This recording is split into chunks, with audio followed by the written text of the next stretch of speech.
राजस्थान के कोटा जिले के नांता थाना क्षेत्र में बूंदी रोड पर मिट्टी का परिवहन कर रहे एक डंपर चालक से अवैध वसूली और मारपीट का मामला सामने आया है। डंपर चालक गिरिराज खटिक ने पुलिस को बताया कि वह अमृतम कॉरपोरेशन फर्म के लिए मिट्टी भरने जा रहा था। तभी 3 कारों में सवार कुश मित्तल, अंकित मित्तल, सिद्धार्थ जैन समेत अन्य लोगों ने उसे रोककर पैसे की मांग की। पैसे देने से इनकार करने पर आरोपियों ने गिरिराज को डंपर से नीचे उतारा और डंडों से मारपीट करते हुए पिस्तौल निकालकर जान से मारने और डंपर में आग लगाने की धमकी दी।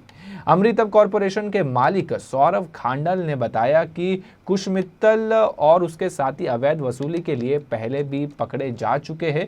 कुश मित्तल कुन्हाड़ी का रहने वाला है और पुलिस के नाम पर प्रति डंपर 1000 रुपए वसूलता था। बताया गया कि वह अवैध बजरी का परिवहन भी करता था। इससे पहले गाड़ियों से अवैध वसूली और मिलीभगत के मामले में नांता थाने के एक कांस्टेबल को भी एसपी सिटी ने सस्पेंड किया था। 9 तारीख को कुश मित्तल, उसका भाई अंकित मित्तल और सिद्धार्थ जैन और अन्य 3 गाड़ियों में भर के आए। मेरा डंपर आ रहा था, उसके गिरिराज जी खटीक उनके ड्राइवर थे। उनको रोका, इनके साथ मारपीट की, इनसे जातिसूचक शब्दों से अपमानित किया। इनको रोक करके कहा कि इस क्षेत्र के अंदर यदि कार्य करना है तो हमें पैसे देने पड़ेंगे। मैं इस क्षेत्र का माफिया हूँ, मेरे बारे में जानकारी कर लेना।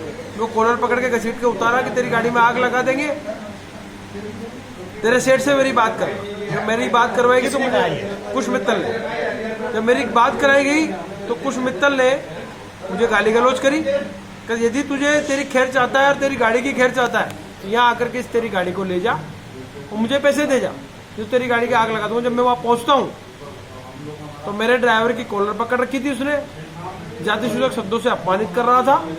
जब मैं वहां पहुंचा तो मेरे ड्राइवर ने रैम की भीख मांगी तो मैं ड्राइवर आदमी मुझे तो छोड़ो। तो उस व्यक्ति से उसने ये कहा कि तेरा काम नहीं है, तू जाकर के जो तेरा पुश्तैनी काम है वो कर, और जातिसूचक शब्दों से अपमानित करते हुए माँ बहन की गालियां देने लगा। तो मैंने उससे कहा, मैंने कहा भैया मुझसे विवाद है तेरा, तो बता मुझे क्या विषय है। तो ये बात बोलते इनको छोड़ दिया और मेरी गाड़ी पे उन्होंने हमला कर दिया। उसके बाद अंकित मित्तल ने बंदूक निकाल ली, मेरी गाड़ियों के कांच तोड़े, लाइटें तोड़ी, बम्पर तोड़े, फेंडर तोड़े। हम जान बचा के वहां से भागे। दूसरी चीज, कुश मित्तल पूर्व में मेरा पार्टनर था, आज के 7 माह पहले 7 साल तक मेरा पार्टनर रहा है। इससे ऑन बुक्स में 82 लाख रुपए मांगता हूँ और अन्य मेरी गाड़ियों का किया हुआ कार्य जो है उसके नाम पे इसने फर्जी बिल बना के फोर्जरी कर रखी है। मेरे पूरे ड्राइवरों को और मेरे स्टाफ को धमकाने का प्रयास करता है। ये प्रकरण और इस प्रकार के घटनाक्रम इसलिए करने का प्रयास कर रहे हैं ताकि वो रकम डूब जाए, मेरा पैसा ये नहीं दे। पूरा परिवार इसमें शामिल है। उसकी पत्नी, उसकी महिला ने, जिसने कल प्रेस कॉन्फ्रेंस करी है, वो महिला भी जिस दिन इसने दस्तावेज चोरी किए थे मेरे यहाँ से, वो दस्तावेज उस दिन वो महिला वहां थी, पर मानवता के नाते मैंने रिपोर्ट दर्ज इसलिए नहीं कराई क्योंकि वो गर्भावस्था में थी और 7 साल तक मेरा पार्टनर था। तो मेरे भी हल्की सी संपत्ति इतनी सी थी कि भाई ठीक है, उसके पिताजी कह रहे तो कर देगा हिसाब, परंतु ये इस प्रकार के उच्च हरकतों पे आ गए हैं। मेरे ड्राइवर और मेरे स्टाफ के साथ मारपीट कर रहे हैं। मेरे रिश्तेदारों का नाम इसमें घसीट रहे हैं जिनका इस व्यापार से कोई संबंध नहीं है। पूर्व में भी इस व्यक्ति का आपराधिक रिकॉर्ड है। बजरी के नाम पे पैसे अवैध चोट वसूली करता हुआ नांता थाना पुलिस ने इसको गिरफ्तार किया है। 4 दिन जेल रहा है। उससे पूर्व में रामपुरा थाने के अंदर एक ड्यूटी पे कांस्टेबल था, उन ड्यूटी कांस्टेबल को इसने, इसके भाई अंकित मित्तल ने मारा है। इस प्रकार का एक घटनाक्रम हुआ है। दूसरे पक्ष का कहना है कि 2 करोड़ रुपए करीब मांगते हैं। तो सर वो रिकॉर्ड देना, मैंने तो रिकॉर्ड दे दिया मेरा, वो रिकॉर्ड दे इस चीज का। आरोप तो आदमी 10 करोड़ का भी लगा सकता है, 50 करोड़ का भी लगा सकता है। उसी आरोप में उन्होंने ये भी कहा कि मैं 4 करोड़ मांगता हूं उनसे।